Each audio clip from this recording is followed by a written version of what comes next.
धन्यवाद। देखिए, आज 9 दिसंबर को मंगलवार के दिन हमारी दूसरी क्लास इस समय गणधरवाद की है। 9वें गणधर अचल प्राता जी का विषय चल रहा है।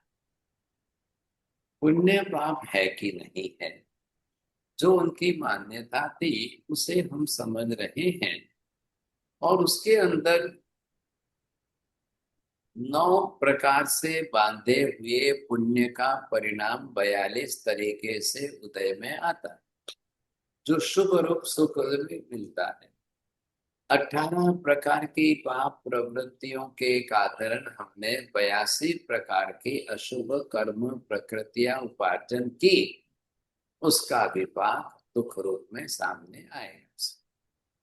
बोलिए प्रवीण जी, बोलेंगे। अच्छा जी, 18 प्रकार की प्राप्त प्रवृत्ति से जीव 82 प्रकार से अशुभ कर्म बांधता है। देखो, आपने एक ही अधूरा बोला है। वंदना माता जी, दोनों बोलिए।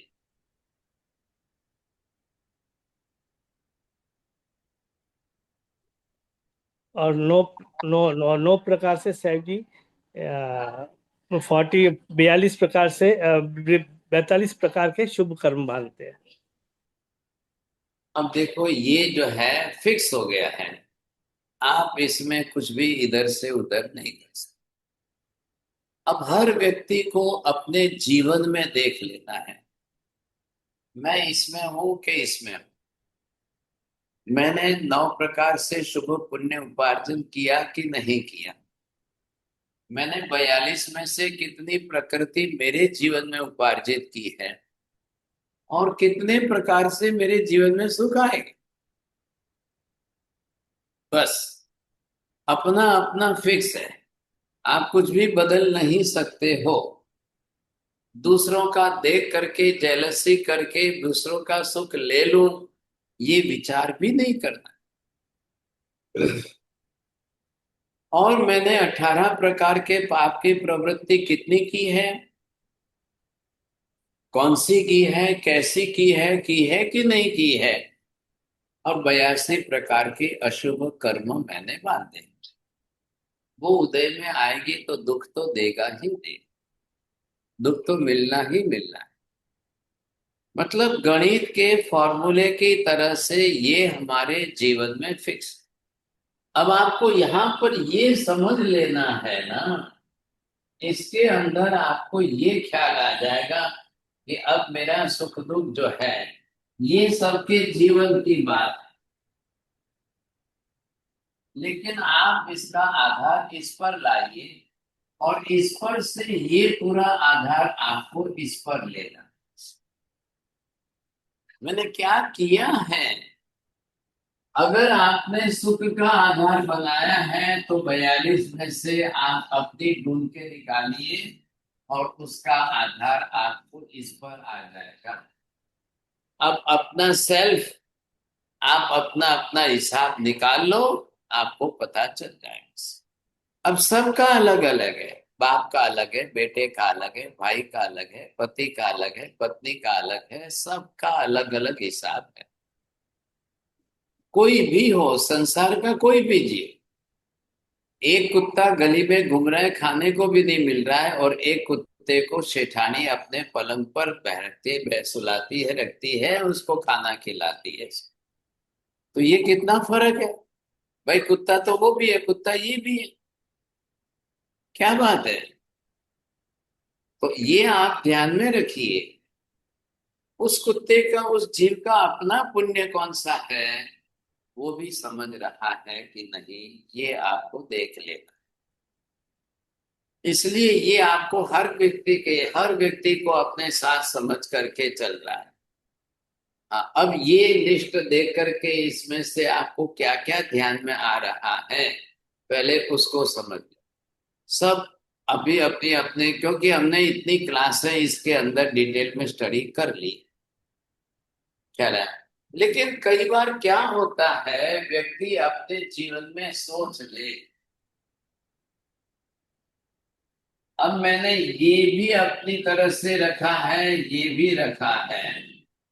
अब 9 प्रकार में से 4 प्रकार से मैंने पुण्य उपार्जन किया है।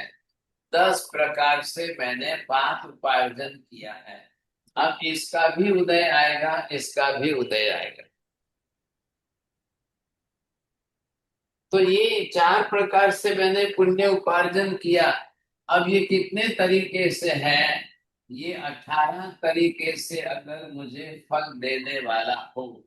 अब मुझे सुख कितने प्रमाण में मिलेगा?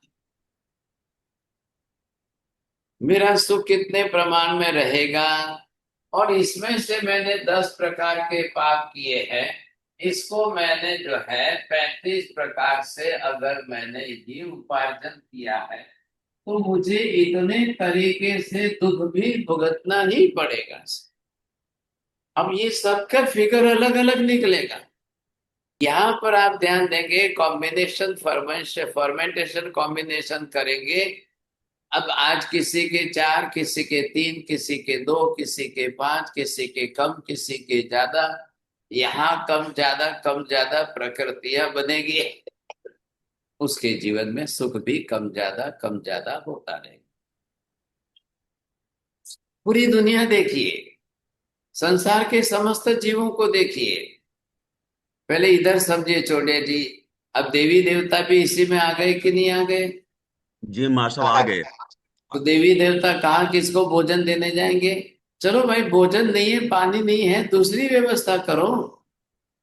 बाकी के 4 प्रकार के पुण्य हैं, उसमें से तो उपार्जन करो। देवी देवता को देवलोक से मर के उनको भी यहाँ पर आना है।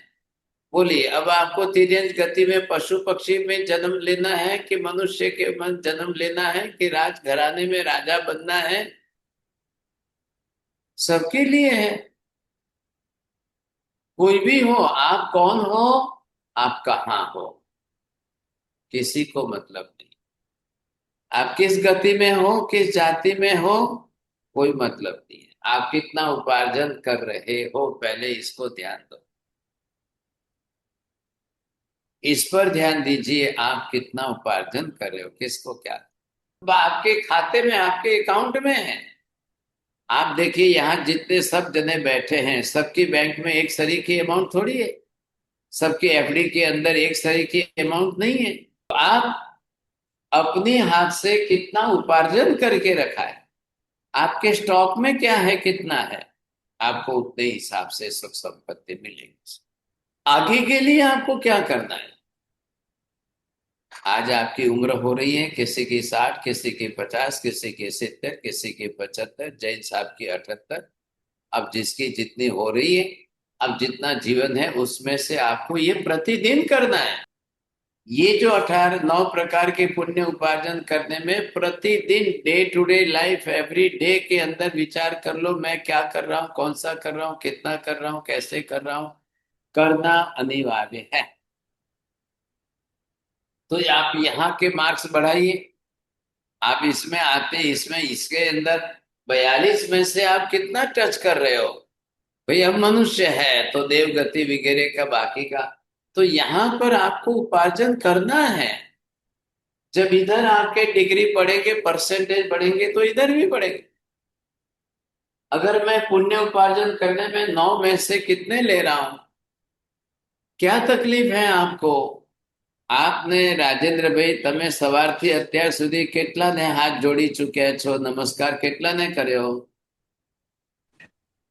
जो भी को मंदिर तो सर्वे ने साहेब जी। मंदिर नहीं, सब म- व्यवहार में दिन भर में सोचिए, मैंने कितने लोगों को नमस्कार किया, आते जाते कितने को हाथ जोड़कर मैंने प्रणाम किया है। अरे कुछ तो करोगे कि नहीं? जी साहब जी। तो वो भी आपके अकाउंट में जुड़ जाएगा। मंदिर में भगवान को वंदना की, नमस्कार की, वो पुण्य नहीं उपार्जन करना है, वो तो कर्म क्षय करना है। नहीं, मैंने कहा मन से सबको किया है मैंने आज साहब जो जी, जिसको किया क्योंकि मैं है, स्वाध्याय में ही था जी। किसी को भी कुछ भी किया है, इस 9 में से डे टू डे की, एवरी डे लाइफ की डायरी बना लो। प्रतिदिन की डे टू डे की लाइफ की डायरी होनी चाहिए। और रोज लिखिए, मैंने ये किया, ये किया, ये किया, ये किया। कल मेरे करने में नहीं आया, मैं आज उसको डबल कर लूं। चलो भाई, कल संजोग वशात नहीं हो पाया, मैं आज उसको दुगना कर लूं। 2 दिन और ज्यादा कर लूं तो मेरे अंदर अकाउंट में नंबर तो बढ़ेंगे। यहाँ अकाउंट नंबर मुझे बढ़ाना है, 18 के 20 करना है, 20 के 22 करना है, मैं 22 के 25 करना चाहता हूं, तो मुझे यहाँ प्रवृत्ति बढ़ानी पड़ेगी, ये बढ़ाएगा मेरा सुख बढ़ जाएगा, स्वाभाविक ही सुख बढ़ जाएगा। अब मुझे जाना महाविद्य में है, वहां 84 लाख पूर्व का आयुष्य मिलने वाला है, और मैंने सुख प्राप्त किया है सिर्फ 10,000 वर्ष का। अब भाई साहब 84 लाख पूर्व किसको बोलते हैं, 10,000 किसको बोलते हैं? और तो फिर 10,000 के बाद क्या करोगे? ऐसा नहीं होना चाहिए। आप यहाँ जीवन जी रहे हो 80, 90, 100 का, लेकिन 84 लाख पूर्व तक आप सुख रूप से जीवन जी सको, इतना पुण्य प्रबल उपार्जन करके ही महाविद्य में जाने में फायदा है। तो महाविद्य में भी, वहां पर भी भिखारी लोग बहुत बैठे, वहां भी भीख मांग रहे हैं लोग, लड़ रहे हैं, झगड़ रहे हैं, भाई भाई कोर्ट में जा रहे हैं, क्या करेंगे आप? किसी को खाने को मिल रहा है, किसी को खाने को नहीं मिल रहा है, क्या करेंगे आप? महाविद्य में जाने मात्र से सुखी हो गए ऐसा मत समझना। देवलोक में देव गति में जाने मात्र से सुखी हो गए ऐसा मत समझना। अब चोड़िया जी, देवलोक में देव गति में जाने के बाद किसको आप दान देंगे? वहां किसको दान देंगे आप? क्या करेंगे? यहां दान देने जाओ तो कम से कम लेने वाले तो हैं। अभी इनको बोला, एल्सा में इनको बोलो कि सुबह जाकर के अपने बंगले के बाहर गेट पर खड़े रहे, कोई दान लेने वाला आएगा? क्यों आपने, पन्ना जी आपने क्यों ऐसे किए? पूछो एल्सा बेन जी को, पूछो। ये सुबह से शाम तक अगर बंगले के बाहर 2 रोटी लेकर खड़ी रह जाए तो सुबह से शाम तक कोई दान लेने के लिए आएगा क्या? मिलेगा क्या? बोला माझी पर ना पाड़े तो मतलब क्या रहेगा? आप दान करना चाहो, आपकी इच्छा हो, और सामने लेने वाला ही ना। कोई दूसरा किसी का डॉग लेकर घूमने जाए, उसको भी अल्साबेन अगर 1 रोटी खिलाने जाए तो वो सामने वाला नाराज हो, मेरे डॉग को आप क्यों खिला रहे हो? मेरे डॉग को खिलाने की रिस्पॉन्सिबिलिटी मेरी है, मैं करूँ। अब ये बड़ी तकलीफ हो गई आपके लिए। लेकिन अगर कोई गेस्ट बन करके एल्साबेन जी के घर जाए तो कितने रिस्पेक्ट से आपकी सेवा करे, आइए आइए रहिए हमारे घर, उनको खाने पीने रहने करने की इतनी सेवा करे, इतनी सेवा करे। वो मनोज भाई यहाँ से गए थे, इतने खुश हो गए कि एल्साबेन जी कितनी सेवा करे। ये आपने पुण्य उपार्जन किया। नहीं तो कौन जावे इंडिया से 14,000 किलोमीटर जाकर के अटलांटा के जॉर्जिया में एल्साबेन के घर, क्यों कोई जाए? वहां तो रहने रुकने के लिए होटल वगैरह सब मिलते हैं, क्यों जाए कोई? जी मार साहब, दान देने की भावना से मतलब पुण्य नहीं बनता है क्या? तो भावना से ऐसे ही हो जाएगा। आप खाली सोते सोते भावना भाव, मैं रसगुल्ले खा रहा हूँ, मैं गुलाब जामुन खा रहा हूँ, बढ़ जाएगा पेट आपका। अरे भावना के साथ में एक्टिविटी, क्रिया, प्रवृत्ति चाहिए कि नहीं चाहिए? महाराज साहब ऐसा क्यों कहते हैं, भावना भवनाशनी? बिल्कुल सही बात है। भावना तो पहले आवश्यक है ही है, भावना ही नहीं होगी तो कोई करेगा ही क्या फिर? और दान दे करके भी आपकी सही भावना नहीं है तो कैसे चलेगा? लेकिन जिसमें प्रैक्टिकल है उसमें प्रैक्टिकल करिए, जिसमें भावना है उसमें भावना है। जहाँ थियोरिटिकल है वहां आपकी भावना चाहिए, जहाँ प्रैक्टिकल मेरे सामने गरीब बैठा है, भूखा है, मुझे खिलाना है। ऐसा नहीं है कि वहां नहीं है। कांति पे न्यूयॉर्क में जोवा जाओ, न्यू जर्सी में जोवा जाओ, एलए में जोवा जाओ। आप दीपिका बेन जी ने पूछो, लॉस एंजल्स में कोई गरीब भिखारी નથી છે? હવે એ એમના ઘરથી ત્યાં દાન આપવા જશે? ना ना, वे रोज मारा घरे कोई लेवा आवे। अरे भाई साहब, कोई क्यों आपके घर आएगा लेने? आपको पुण्य उपार्जन करना है, करिए। अब महाराज इसमें से महाराज साहब मेरा एक प्रश्न था कि आपने कहा भावना तो सिर्फ मतलब भावना के लिए नहीं करना है, काम भी करना है, लेकिन किसी की सामर्थ्य ना हो और वो भावना भाता है तो उसका तो पुण्य उपार्जन होता है ना नहीं उसका। नहीं नहीं, भावना भाई है, आप ना नहीं है, भावना बड़ी भाई है। लेकिन सामर्थ्य में आप 1,000 रुपए का दान ना करो, 10 रुपए का चना तो कबूतर को खिला सकते हो। ये कैसे ना कह सकते हो? अब इनको पूछो, एल्सा बेन जी को, एटलांटा में कबूतर है कि नहीं? जी। कबूतर के लिए ना थोड़ी कहेंगे। तो ये एक मुट्ठी भर चने ला करके अपने बंगले की टेरेस पर कबूतर को दे देवे, तो कोई रोकता थोड़ी है, कोई सरकारी प्रतिबंध तो नहीं है। साहब जी तो डालते हैं, माता हम साहब मैं वो पूछ रहा हूँ करते हैं। कबूतर को देने का पुण्य इनको मिलेगा, या इन्होंने जो भावना भाई थी बहुत उत्कृष्ट है जो कर नहीं वो पाए उसका वो भी मिलेगा। भाई साहब, 9 प्रकार के अंदर द्रव्य पुण्य भाव पुण्य दोनों है। 9 प्रकार के अंदर 5 द्रव्य पुण्य में है, 4 भाव पुण्य में है। दोनों ही आवश्यक है। अगर विपुल जी के ससुर जी घर आ जाए तो आप तो बोलना मैं तो भावना बाता हूँ आपको हलवा पूरी शीरा पूरी खिलाने की, और घर में कुछ बनाओ ही मत, पानी भी मत पिलाओ, तो आपके ससुर जी खुश हो जाएंगे। महाराज साहब वो तो राजनीतिक बात हो गई कि सामने आते हुए व्यक्ति को बता देना कि मैं तो बहुत भावना रखता था, आप कभी पधारो। आप रखिए, भावना के साथ में प्रैक्टिकल भी बनिए साहब। दोनों ही है, द्रव्य पुण्य है, भाव पुण्य है, दोनों आवश्यक है, दोनों जरूरी है, ना नहीं कह सकते हैं हम। तो यहाँ पर अब कई बार क्या देख रहे हैं, ये जो आप देख रहे हो, किसी ने आधा पुण्य बांधा, ये दोनों, अब ये दोनों यहाँ पर ला करके आप मिक्स कर दो। अब मिक्स करने के अंदर क्या किया है आपने, आधे भाग में अगर आपने पुण्य भी लाया है, फिर वापिस आधे भाग में पाप भी किया है, फिर वापिस थोड़ा पुण्य भी किया है, फिर वापिस पाप भी किया है। अब जैसा आप करोगे तो फिर वापिस कालांतर में जब रिजल्ट आएगा, वो भी जब मिक्स में आएगा, तब आप क्या करोगे? इधर देखिए, मिक्स में जब रिजल्ट आया तब आप क्या करोगे? शाम को 4 बजे बेटी की शादी है और सुबह 10 बजे पिताजी को हार्ट अटैक आ रहा है। बोलिए अब क्या करना है? दोनों परिस्थितियां साहब, एक अच्छे समाचार भी है और एक बुरे समाचार भी है। अब क्या करें सर, करे तो कैसे करें? बंगला बनाया है और बंगले का उद्घाटन सुबह 10 बजे रखा है और रात को 2 बजे पिताजी को हार्ट अटैक आ गया, हॉस्पिटल में ले गए। अब 20 करोड़ का बंगला बनाया, इनॉग्रेशन करना है, 500 लोगों को इनवाइट किया है, सब लोग आ रहे हैं, अब मैं करूं तो क्या?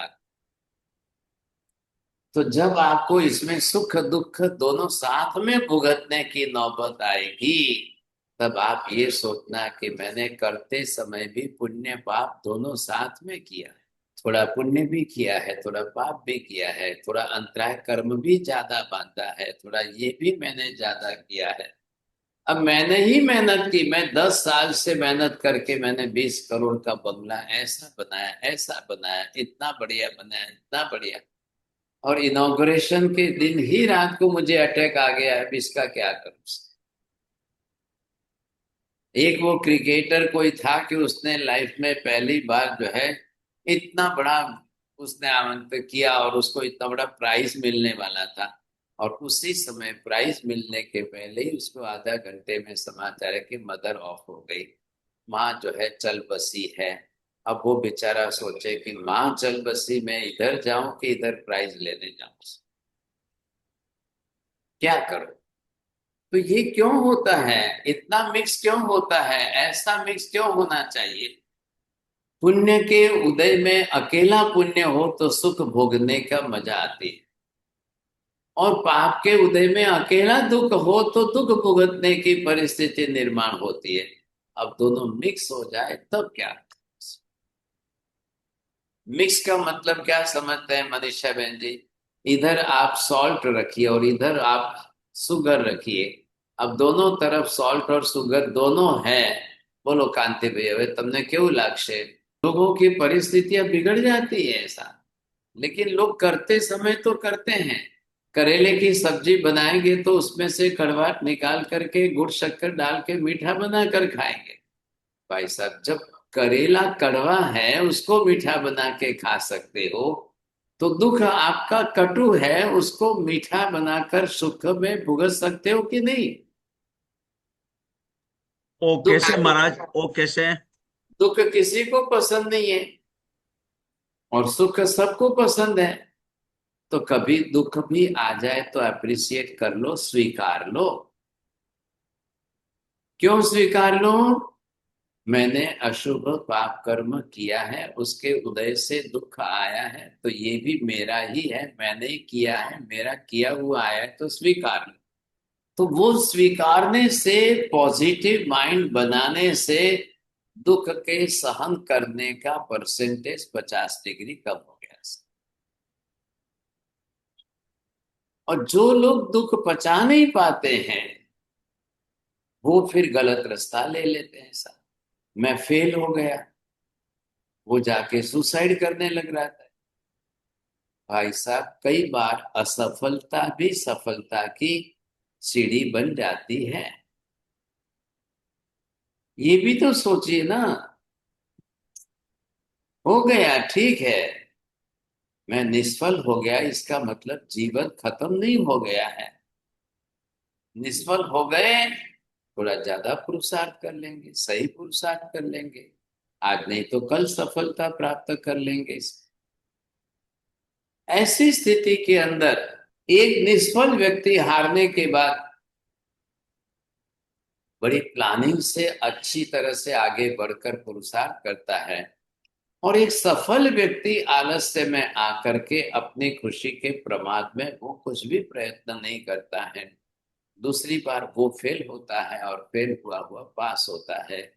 निष्फल हुआ व्यक्ति सफल बन करके आगे बढ़ जाता है और ये पीछे रह जाता है। तो इसका कारण क्या है? पूरी जिंदगी भर कोई व्यक्ति अकेला पुण्य ही उपार्जन करे और पाप जीवन में करे ही नहीं, ऐसा कोई मिलने वाला है आपको?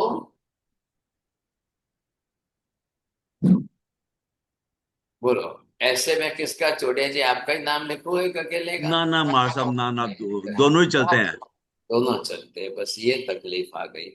तो यहाँ पर आपने ये देखा है, इधर से आपने 9 प्रकार का पुण्य भी ले लिया, इधर से आपने ये 18 प्रकार के पाप भी ले लिए।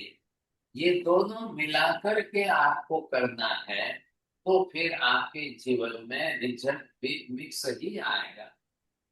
अब वो पहले सुख आए और बाद में दुख आए, हो सकता है, या किसका टाइम पहले आ जाए और किसका समय बाद में आ जाए, पहले दुख आकर के बाद में सुख आ जाए। इन चारों स्थितियों को थोड़ी समझने की कोशिश कर लो। अब आपको ये ख्याल आ जाए, जीवन जो हमारा चल रहा है उसमें पहले सुख आ जाए ये अच्छा है,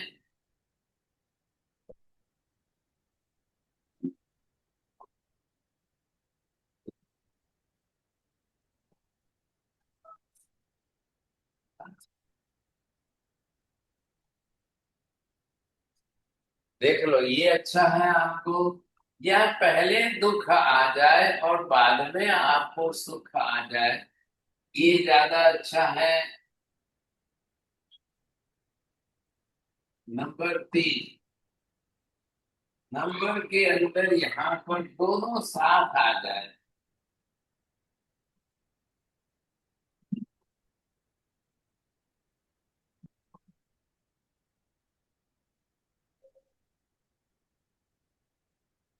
नंबर 4, पहले भी सुख मिले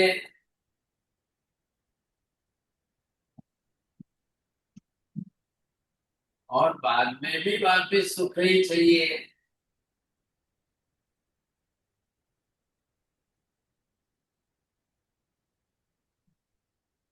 नंबर 5, पहले भी दुख ही आए जीवन में और बाद में भी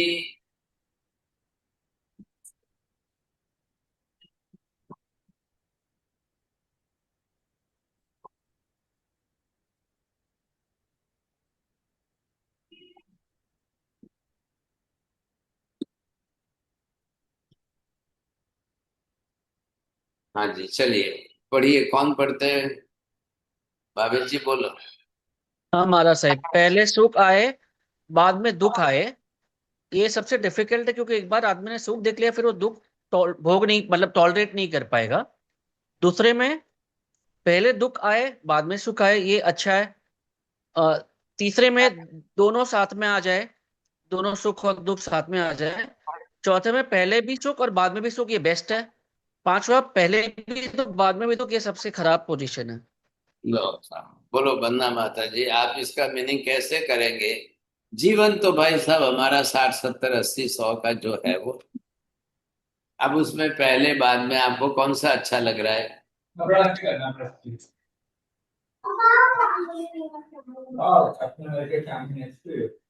महाराज साहब, होता तो सुख अच्छा है, पर अब जैन धर्म को समझने के बाद सुख सुख में भी बुद्धि नहीं रखनी, तो मुझे पता नहीं इसका आंसर क्या है। चलिए, बहुत अच्छी बात। बोलो मनीषा बेन जी, आपको कौन सा पसंद है? मुझे तो गुरुजी तीसरा पसंद है। लो, तो दोनों दोनों का मतलब दुख भी है, ध्यान रखना। फिर गुरुजी सुख होगा तो दुख को सहने की मतलब हमें हिम्मत भी मिल जाएगी। अरे वाह, चलो इनकी बात ही अलग है साहब। बोलो दीपिका बहन जी, आपको कौन सा लग रहा है? સાહેબ जी હવે સુખ સુખ દુઃખમાં બહુ ફરક નથી લગાડવાનો સાહેબ अरे जी। वाह, ये तो बहुत ऊंची कक्षा में पहुंच गए साहब। बढ़िया ऊंची कक्षा में पहुंच गए। સાહેબ जी આપે हाँ, શીખવાડો છે ને। चलो जैन साहब, आपको कौन सा अच्छा लग रहा है? दूसरा चलो, महाराज साहब। दूसरा अच्छा लग रहा है। अब आपके मित्र तो एक ही नाटेंगे, वो तो एक चौथे नंबर की ही बात करेंगे, वो दूसरी बात ही नहीं करेंगे। नहीं नहीं, पहले जो होना दुख पहले हो जाए, बुढ़ापा सुखी रहना चाहिए। लो साहब, बुढ़ापा सुखी रहना चाहिए। अब ये बात सबके साथ है। अब बताइए, कहाँ गए विपुल जी? अब सब भावना से हो जाएगा, इच्छा से हो जाएगा, कैसे होगा बोलिए? साहब जी मैं बताऊं साहब जी, इतने साल हो गए, मैंने कभी सुख और दुख का अनुभव किया ही नहीं है। क्या और बात मैं है? कुछ स्वीकारता भी, हाँ जी साहब, किसी भी परिस्थिति में, या हाँ जी, मैंने कभी भी दुख दुख को देखा नहीं है, सुख सुख को देखा नहीं है, और उसका एंजॉय भी नहीं किया है। अरे आई वाह, डोंट बिलीव दैट सुख और दुख जैसा कुछ है। तो કાકા તમારે મહાવીરમાં રહેવું જોઈએ, અહીંયા નહીં રહેવું જોઈએ? એવું તો બરોબર છે, પણ ત્યાં ન રહેવાનું, પણ સંન્યાસ તો લેવો જ જોઈતો હતો, પણ હવે ચૂકી ગયા છીએ. हाँ પણ हाँ, સાહેબજી, જી સાહેબજી, बहुत મિચ્છામી बढ़िया। दुक्कडम। ये एक न्यूट्रल लाइफ का विचार है साहब। न्यूट्रल लाइफ के अंदर बहुत अच्छी बात है कि मतलब रागद्वेषी ना हो, कसाय भावी ना है। न मुझे कोई सुख की लालसा है और न मुझे कोई दुख के प्रति अप्रीति है। दुख ज्यादा पसंद है या नहीं है वो बात ठीक है, कर्म के संजोग है। दुख आ गए तो भी हंसते मुंह तैयारी है, और शुभ पुण्य के उदय से सुख आ गए तो वो भी तैयारी है। एक जीवन का मंत्र बना लीजिए, सुख में लीन नहीं होना है और दुख में दीन नहीं होना है। आएंगे, कर्म के बादल हैं, ये तो जीवन में आने ही आने हैं। दूसरों के मेरे जीवन में नहीं आएंगे, मेरे जीवन के दूसरों के जीवन में नहीं आएंगे, मेरे तो मेरे ही जीवन में रहेंगे। लेकिन समस्या कहाँ आती है? एक माँ बाप जो होते हैं वो हमेशा अपना पूरा जीवन ही बेटों के लिए जीते हैं। माँ बाप को हमेशा पूछो, हर सुख दुख में पहले अपने बेटे के लिए। एक पत्नी अगर वफादार है, समर्पित है, तो पहले अपने पति के लिए करेगी। मैं आपको यही कहता हूं कि जब भी सुख आ जाए तब पहले सुख को दूसरों के लिए उपयोग में ले लो, सुख को दूसरों के लिए बांटने में लगा दो, समझे? तो आपको लगेगा आप उस पुण्य से नया पुण्य उपार्जन कर लो। जो पुण्य ने सुख दिया है उससे और मल्टीप्लाई कर लो। लेकिन स्वार्थी व्यक्ति वो होता है, नहीं नहीं, मेरा तो मैं भोगू लेकिन दूसरों का भी मैं ले लूं। मेरे घर का तो मैं खा लूं लेकिन पड़ोसी के घर का भी मैं खा लूं। ये दानत नहीं होनी चाहिए। माँ एक मातृत्व की ममता जिसको कहते हैं, माँ भूखी रह जाएगी लेकिन बेटे को तो खिलाएगी खिलाएगी। माँ भूखी रहकर बेटे को खिला सकती है, लेकिन मैं ये पूछना चाहता हूं कि बेटे कभी भूखे रहकर माँ को खिला देते हैं? कोई तो बोलो, फिर कोई तो ख्याल आ जाएगा। माँ ने अपनी सर जिंदगी के अंदर अपने सही समय पर भूखे रह करके बेटों को खिलाया।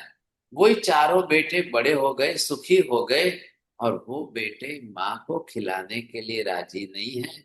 उसको जो है बिल्कुल वृद्धाश्रम में भेजने के लिए हो जाते हैं। उस माँ की आत्मा कितनी तड़पेगी, कितनी तड़पेगी। आप किसी भी आत्मा को तड़पाओगे तो उसकी तड़पन जो है, उसका दुख भी आपको ही भुगतना पड़ेगा। सर, मैं ये कभी गलती न करूं, मेरी तरफ से कोई दुखी हो, मेरे कारण कोई दुखी हो, मेरे करने से कोई दुखी हो, मेरे कहने से कोई दुखी हो, ये भूल मुझे नहीं करनी, जीवन में कभी नहीं करनी है। मेरे से कोई सुखी हो, मैं किसी के जीवन में सुख में उपयोग में आ सकूं तो बहुत अच्छा। मैं किसी के जीवन में दुखी करने का कारण तो ना बन। सुख दुख तो भाई साहब एक ही सिक्के के दो साइड है, the same two side of the one coin. जैसे अभी इन्होंने राजेंद्र भाई ने कहा, बहुत बड़ी बात, बहुत बड़ी। और वो इस उम्र की बात नहीं कि उन्होंने कहा जीवन में न सुख को सुख के रूप में भोगा है और न दुख को दुख के रूप में रोया है।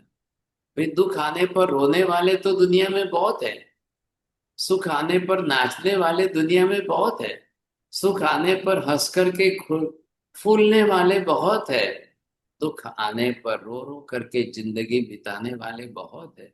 लेकिन आपको ये समझना है, सुख दुख तो शुभ अशुभ कर्म के निमित्त है। आज आया है सुख, कल चला जाएगा, फिर परसों दुख आएगा, वो भी चला जाएगा। कभी सुख आएगा, वो भी कोई परमानेंट टिकने वाला नहीं है। दुख आएगा तो वो भी परमानेंट टिकने वाला नहीं है। मैं क्यों उसके ऊपर जो है, क्यों उसी पर अपना जीवन व्यतीत करूं? किसी दुख को लेकर के मैं हमेशा परेशान हूं। जिनके जीवन में कई बार पहले दुख आ जाता है, वो उस दुख की चिंता करते करते करते करते अपना जीवन बिगाड़ देते। दुख में मनुष्यों को, आप बोलते हो धर्म याद आ जाए, मनीषा बहन जी कहते हैं कि भाई धर्म याद आ जाए, भगवान याद आता है, लेकिन कई बार दुख के अंदर आत्म ध्यान ही ज्यादा होता है, चिंताएं ज्यादा बढ़ती है, स्ट्रेस और टेंशन ही बढ़ता जाता है। दुख सहन नहीं होता है तो गलत रास्ता लेने का विचार भी लोग करते हैं, लेकिन सुख में कोई नहीं करता है। सुख आता है तब लोग यूं उछलने लग जाते हैं, बस जैसे दुनिया में मेरे पास ही इतना सुख है और किसी के पास नहीं है। ये बात नहीं, सुख मिला है पुण्य के उदय से, सुख भोगना जरूरी नहीं है। आप दो बात पर ध्यान रखिए, सुख देता है पुण्य, लेकिन जब सुख दिया है, सुख मिल गया है, अब मैं उससे नया पुण्य और कौन सा उपार्जन करूं? पुण्य था तो सुख मिला, पुण्य आपके सत्ता में है तो आपको सुख मिला है, तो अब मुझे दूसरा नया पुण्य उपार्जन करना कि नहीं करना? अगर मैंने पिछले जन्म के पुण्य के उदय से सुख भुगतने का ही रखा, लेकिन वर्तमान जीवन के अंदर नया पुण्य उपार्जन करने का नहीं रखा, तो परिणाम क्या आएगा? कैसा परिणाम आएगा सोच लीजिए आप। फिर ગુજરાતી ભાષામાં કહે છે કાંતિભાઈ, પછીના કેટલાક વર્ષો જીવનની અંદર ખાલીપો રહે। એટલે શું રહ્યું? જીવનની અંદર ખાલીપો રહ્યો, કઈ મજા જ ના આવી સાહેબ। बहुत चिंता में मैंने दिन बिताए, बहुत अभाव में दिन बिताए, बहुत दुख में जीवन बिताया, पता ही नहीं चला क्या हुआ क्या। तो जीवन है, जीवन 80 90 100 साल का है। याद रखिए, प्रति बरस, एक बरस हमेशा अच्छा ही जाए, एक महीना हमेशा अच्छा ही जाए, या एक दिन जैसा अच्छा जाता उसी के वैसे सभी दिन अच्छे जाए, ये आशा मत रखिए। संभावना नहीं है। छोड़िए जी, ये भवितव्यता नहीं है, ये कर्म का विपाक है। जैसे कर्म हमने बांधे हैं, चाहे वो शुभ पुण्य कर्म बांधे हैं, तो विपाक अच्छा सुखरूप मिलेगा। चाहे मैंने अशुभ कर्म बांधे हैं, तो विपाक मुझे दुख रूप मिलना ही मिलना है। उस समय मैं सुख को भी भुगतने के लिए तैयार हूं, तो दुख को भी स्वीकारने के लिए मेरी मानसिकता पॉजिटिव होनी ही चाहिए। नहीं, बहुत अच्छा है। आज जैसे आज दुख उदय में आ गया, आज मैं शरीर से सक्षम हूं, संजोग परिस्थितियों से सक्षम हूं, मैं आज दुख को भी भुगत लूं अच्छी तरह से। अब आगे की बात सोचिए, भुगतते समय नया बांधना और भुगतते समय पुराने की नेजरा करना। बोलिए प्रवीण जी, दो में से कौन सा आपको कैसा लगता है? भुगतते समय पुरानी निद्रा भी करना चाहिए, वो अच्छा लगता ये एक एक दोनों को अलग अलग समझ लीजिए। अब ये व्यक्ति है कि जो अपने जीवन के अंदर अब दुख उदय में आ गया है, और ये यहाँ पर भी है, इसके भी जीवन में दुख उदय में आया है। अब ये क्या कर रहा है? दुख के उदय में नया कर्म बंद कर रहा है, और ये दुख के अंदर निद्रा करके कर्म क्षय कर रहा है। इधर देखिए, दुख की समानता दोनों में है। इनके भी जीवन में दुख आया है, इसके भी जीवन में दुख आया। ये दुख के अंदर चिंता करते हुए आर्त ध्यान में रहकर सिर पकड़ के बैठ गया, और ये मेरे जीवन में ऐसा क्यों हुआ, मेरे जीवन में ऐसा दुख क्यों आया, मेरे जीवन में ऐसा दुख क्यों आया, मेरे जीवन में। बस हर बार एक ही बात को सोचते विचारते आर्त ध्यान में और गलत कर लेता है, और गलत काम करता है, तो नया कर्म बांधता है। अब पिछला पूरा हुआ नहीं है, और भाई साहब नया बात है। ये समझदार है, धर्म जानता है, कर्म क्षय करने की प्रक्रिया जानता है। इसलिए ये कर्म क्षय करने की प्रक्रिया जब जानता है, तो इसको मालूम है अच्छी तरह से ये कर्म क्षय करेगा, ये नेजरा कर रहा है, दुख भुगत रहा है, कर्म को पहचान रहा है, और उदीर्णा कर ले तो फायदा ये होगा। इधर देखिए, इसको समझने की कोशिश करिए। तीसरा, यहां पर मैं एक और बता दूं आपको, ये सी वाला है, इसकी बात भी समझ लो। ये क्या कर रहा है? इसके भी जीवन में दुख आया है,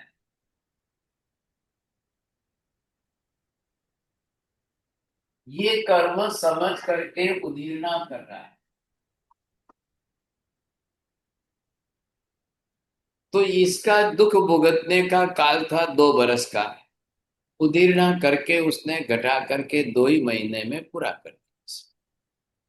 हो सकता है कि नहीं? क्योंकि पहचान गया, अरे कर्म तो मेरा है, कर्म लंबा चलेगा, और ये दुख मेरे सामने इतने टाइम तक चलेंगे। मैं इस समय जो है 20 आयम्बिल कर लेता, 1 महीना आयम्बिल कर लिया, 1 महीने आयम्बिल करके उसी कर्म को क्षय करने के लिए किया है, उदीर्णा के हिसाब से किया है। ये मेरा जो दुखदायक अशुभ कर्म है, इसके निवारण के लिए मैं 1 महीना आयम्बिल करता हूँ, स्वाध्याय करूंगा, कायोत्सर्ग करूंगा, तप तपस्या करूंगा, ध्यान करूंगा, जितने तरीके से हो सके उसने अपने तरीके से उदीर्णा करने की कोशिश की। परिणाम ये आया, 2 साल तक चलने वाला कर्म 2 महीने में खत्म। अब 2 साल मतलब हो गए कितने, 24 महीने हो गए। 2 महीने में इसने खत्म किए तो 22 महीने आगे के अब उसके लिए सुख शांति के अच्छे बीते, क्योंकि अब उदीर्णा करके कर्म क्षय हो गया। अब जो दुख देने वाला कर्म था वो स्टॉक में ही नहीं है। तो 22 महीने आपके लिए खुला रास्ता है, साफ क्लीन है, अब आपको दुख भुगतना नहीं है। ऐसे कर्म हमारे पास 80% है। 80% हमारे पास ऐसे कर्म हैं कि जिनको, जो बहुत ही कमजोर कर्म है, बहुत कमजोर कर्म, ख्याल आया? वो कर्म तो यूं गिर सकते हैं, यूं नेजरा हो सकती है। एक पेड़ है, पेड़ के ऊपर, वृक्ष के ऊपर कई मैंगो लगे हुए हैं, लेकिन कुछ मैंगो इतने परिपक्व होकर सिर्फ लटक रहे हैं। उसके लिए पत्थर फेंकने की जरूरत नहीं, लकड़ी लाने की जरूरत नहीं। एक भाई साहब ने यूं पकड़ के थोड़ा सा पेड़ हिला दिया तो 10 आम तो गिर गए। कुछ नहीं किया है, खाली यूं पेड़ पकड़ करके जोर से हिलाया उसने, थोड़ी ब्रांच जो डालियां थी वो हिला दी तो 10 मैंगो तो ऐसे ही गिर। अब वो खाएगा कितना? खाना खाना कितना है उसको? अब 1 से 2 खाना है और एक साथ में 10 गिर गए हैं, ये जरूरी। वो तीसरा जो है उस कर्म को समझकर उदीर्णा कर दो। अब ये आपको पहले समझना है, कर्म शास्त्र के विषय में अष्टकरण के अंदर उदीर्णा करण आता है, अपवर्तना करण आएगा, कि जिसमें हम कर्म की डिग्री घटा दे, घटाते घटाते वो किनारे आकर बैठा है और एक साथ में उसको क्षय कर दो। 2 साल का कर्म नहीं कर सकते। महावीर स्वामी ने 12.5 बरस की साधना में 12.5 हजार वर्षों का कर्म क्षय कर दिया। अगर 12.5 बरस तक महावीर ये साधना नहीं करते तो शायद भविष्य के 12.5 हजार तक उनको इनके इतने कर्म भुगतने पड़ते और फिर उसके लिए वापस जन्म लेना पड़ता। तो 27 में हिसाब पूरा नहीं होता, 28, 29, 30 जन्म हो जाते तो क्या करते? इसमें समझदारी नहीं थी, इसलिए महावीर ने निर्णय कर लिया, मुझे अगला जन्म लेना नहीं है, मुझे आगे के भव करने नहीं है, मुझे थोड़ी तकलीफ ज्यादा पड़ेगी भले पड़े, मैं आज ही सब कर्मों का हिसाब पूरा कर, मुझे रखने ही नहीं है, मुझे कर्म नहीं रखना। तो उन्होंने जो है 12.5 बरस इतनी घोर तपस्या की, उग्र तपस्या की, और उसके साथ में कायोसर्ग, ध्यान, साधना, स्वाध्याय सब जोड़ दिया। द टोटल एनर्जी, इतनी टोटल एनर्जी इसके साथ जोड़ दी, इतनी नेजरा, इतनी नेजरा, इतनी नेजरा की कि महावीर स्वामी ने अपने 12.5 हजार वर्षों तक चलने वाले कर्मों को 12.5 बरस में पूरे कर। कितना बड़ा फायदा हो। अच्छा, महावीर ये कह रहे हैं मैंने ही किया, ऐसा नहीं, आप भी कर सकते हो। सबके लिए एक सरीखा रास्ता है। जो उपवास महावीर ने किए वही उपवास आज हम भी कर सकते हैं कि नहीं? ये देखिए, अपने यहाँ क्लास चालू होते हैं, माँ जी जो है कई बार उपवास के पचखान लेते हैं। मैं तो जनरली आम्बील एकादना सब दे देता हूँ, लेकिन माँ जी सामने से उपवास का पचखान ले। आपके पास तैयार है। महावीर ने जो जो साधना की, जो उपाय अपनाए, वो सब आज हमारे लिए उपलब्ध है। तो महावीर ने ये कहा, मेरे ही कर्मों की निजरा हो और आपके नहीं, ऐसा नहीं है। जो करे उसकी निजरा।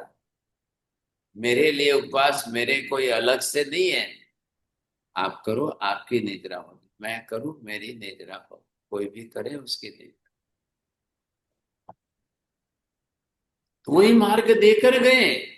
आज हमारे पास उपवास है, आज हमारे पास कायोसर्ग है, आज हमारे पास ध्यान है, आज हमारे पास स्वाध्याय है, आज सभी प्रकार तैयार है, उपलब्ध है, क्योंकि धर्म वही है जो महावीर ने किया वही धर्म आज भी हमें उपलब्ध है। हम क्यों नहीं कर सकते? हम जरूर कर सकते। और ये दिमाग में से निकाल दो, 100 में से 90%, 95% कर्म आपके निकाचित नहीं है। जब भी आपको कर्म क्षय निजरा करने की बात आए तो आप बात पकड़ के मत बैठिए निकाचित निकाचित निकाचित कर्म। जी नहीं, सभी कर्म निकाचित नहीं होते हैं। निकाचित कर्म तो बड़ी मुश्किल से 2-4-5% ही होते हैं। बाकी के तो हमारे 90-95% कर्म जो निकाचित नहीं होते हैं, उनका ही तो ये फायदा है कि आप एडवांस में उसको ला करके क्षय कर दो। इसको कहते हैं उदीर्णा। अरे ये बात समझ में आ रही है आपको? उदीर्णा किसको कहते हैं मीना बहन जी, बोलिए। कर्म उदय में नहीं आए हैं उसको उदय में लाके उसके क्षय करना, उसको उदीर्णा कहते हैं। हाँ, जो कर्म उदय में नहीं आए हैं, जिनका टाइम भी परिपक्व नहीं हुआ है, उनको खींच करके लाना है। खींच करके ला करके मैं अपनी तरफ से आज ही उसकी निजरा कर, आज का आज ही कर्म क्षय कर। साहेब जी, हम उदय को देख के हमें पता चल जाएगा कि हमने कैसे पुण्य और पाप करके हमारा सुख और दुख का किया है। तो जितना भी हमें वो अभी अभी now it will come in the realisation awareness में आएगा साहेब जी। हाँ, तो वो क्या है? अभी ये कैसे आएगा? हमने 42 प्रकृतियां पुण्य की देख, 82 प्रकृतियां पाप की देख। अब कर्म के हिसाब से हम उसको एनालिसिस करके समझ ले, मुझे ख्याल तो आ जाएगा मैंने ये सेवन करके 9 प्रकार में से कौन सी 42 शुभ पुण्य की उपार्जन की है, तो किस उदय में, किस कर्म की शुभ प्रकृति उदय में आई है। और 18 प्रकार की पाप प्रवृत्ति करके मैंने ये भी देख लिया किस प्रकार की कौन सी अशुभ पाप की प्रकृति मेरे उदय में आई है। ये मैं दोनों को पहचान गया तो उस कर्म की प्रकृति को मैं क्यों नहीं उदीर्णा कर सकता हूं? बिल्कुल हो सकती है। आप इसका 18 और ये 42 और 82 का चार्ट घर में बना के रेडी रखो, अपनी दीवार पर जो है घर में लगा के रखो, और फिर देखो आप टिक करो, उसके ऊपर पता चल जाएगा कौन सा है, क्या है, कौन सा कर्म, कैसा कर्म मेरे उदय में कौन सा है। मैं उसी कर्म को पकड़ के उदीर्णा करने लग जाऊं। नमो हरिहंताय, नमो सिद्धाय, नमो वज्रायाणं लोहे सर्वसापुणम् एषु पञ्चनमुखारो सर्वपापप्रणाशनं कला सर्वेशं परमं भवै मङ्गलम्। मङ्गलं भगवान् वीरो मङ्गलं गौतम प्रभु मङ्गलं स्थूलिभद्राद्य जैन धर्मो सुमङ्गलं चत्तारि मङ्गलं हरिहन्ता मङ्गलं सिद्धा मङ्गलं साहु मङ्गलं केवले पन्नतोदमो मङ्गलं चत्तारि लोकोत्तमा हरिहन्ता लोकोत्तमा सिद्धा लोकोत्तमा साहु केवले पन्नतोदमो लोकोत्तमा चत्तारि शरणं पवज्जामि हरिहन्ते शरणं पवज्जामि सिद्धे शरणं पवज्जामि साहु शरणं पवज्जामि केवले पन्नतं धम्मं शरणं पवज्जामि सर्वमङ्गलमाङ्गल्यं सर्वकल्याणकारणं प्रधानं सर्वधर्म जयनं जयति शाश्वतं।